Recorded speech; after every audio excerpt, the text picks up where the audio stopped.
Aparat kepolisian kini juga memburu pengunggah video pria yang menendang sesajen di lokasi erupsi Gunung Semeru hingga viral di media sosial.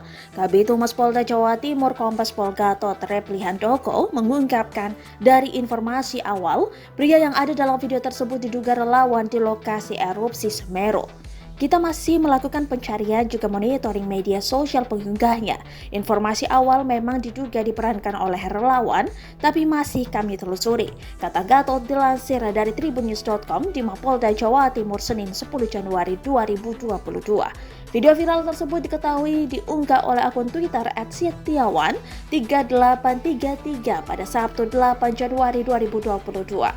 Dalam video terekam seorang pria membuang dan menendang sesajen yang diduga ruatan warga di lokasi erupsi Semeru.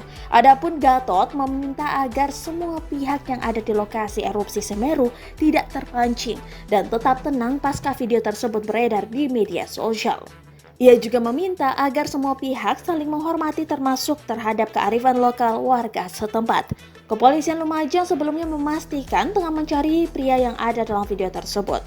Bupati Lumajang Thoriqul Haq juga telah memerintahkan aparat maupun relawan di lokasi erupsi Semeru untuk mencari pria yang menendang sesajen itu. Ia juga meminta agar pria tersebut mengklarifikasi motif dan tujuan melakukan aksi yang berujung viral itu.